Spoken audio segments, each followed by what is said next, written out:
In the ancient cradle of Mesopotamia, humanity did not just see an empty void. They saw a living god. In Sumer, they called him An to the Akkadians. He was Anu. His name didn't just mean the god of the sky. It simply meant the sky itself. He was the first, the ancestor, the divine personification of everything above. Anu sat at the absolute apex of the pantheon. He was the supreme king of the gods, the ultimate fountain of legitimacy. No deity could command, and no mortal king could wear a crown without his blessing. To hold the highest authority was to possess Anutu, literally Anuship, the raw heavenly power to decree the laws of the cosmos. But the supreme lord did not rule alone. From Anu came two great sons, Enlil, the lord of the air, and Enki, the lord of the waters. Together, they mapped the stars into three sacred zones, the ways of the gods. Enlil claimed the stars of the far north, Enki took the equator, and between them, holding the great central highway of the cosmos, was the domain of Anu. Ancient minds envisioned the heavens as three massive domes, stacked over a flat earth, each carved from a different precious stone. To reach Anu, you had to look past the first two layers. Dwelt in the highest, outermost dome, a breathtaking celestial roof made of solid, glowing reddish stone, shielding creation from the chaos of the deep universe. Deep in the ancient forests of Eastern Europe slumbers a god made of pure shadow, Zenitra. Born from the darkest mists of Slavic mythology, this black dragon is magic itself. Its onyx scales are impenetrable armor, its talons tear through steel like paper. In the world of Slavic mythology, the juveniles are known as gloom drakes. They lack a breath weapon, but don't be fooled. They are murderous spellcasters that turn their hunting grounds into a hell of absolute darkness. But an adult Zenitra, that is the umbral dragon, its breath doesn't burn you. It rips your shadow from your body, turning you into a mindless minion for its army. They rule over all beasts of the dark. They will even teach their dark magic to promising warlocks.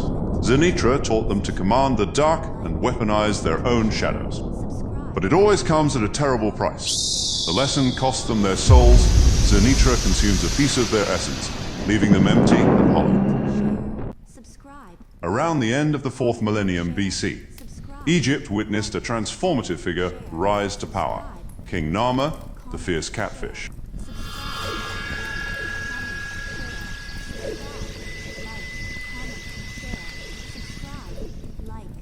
His name, born from hieroglyphs that symbolize strength and dominance, hints at the ferocity with which he united a fragmented land.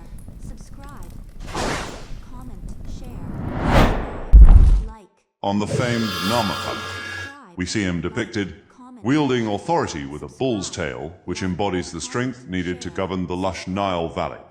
Narmer is celebrated as the first king to wear both crowns, a powerful symbol of the unification of Upper and Lower Egypt. Narmer set the standard for royal attire. His footwear, a unique marker of kingship, signified the divine link between heaven and earth, a powerful reminder of the pharaoh's role as mediator between gods and mortals. His reign saw the birth of statewide religious practices, centered around the worship of Horus. The most powerful queen in Indonesian mythology, worshipped across Java, Bali, and Sunda, Nyai Roro Kidul. She wasn't always a sea goddess. Once, she was Princess Dewi Kadita, but a jealous stepmother cursed her with hideous snakeskin. She waded into the water. Suddenly, gigantic waves crashed down, dragging her into the dark, sinister depths. She was tossed like a pebble in the relentless current, unable to breathe. But then, everything stopped. Floating weightlessly, the warm waters cradled her. Her skin tingled. The curse was lifted, and she could breathe. Cured, she felt no grudge, only gratitude. She knew she belonged to the ocean. The spirits heard her desire and crowned her queen and guardian of the southern sea. Reborn as Nyai Roro Kidul, she built a vast underwater empire. She can shapeshift from a snake to a beautiful woman and command the mighty ocean waves. She protects the creatures of the deep but commands absolute respect and fear. Would you dare swim in her ocean? Subscribe, like, comment, share.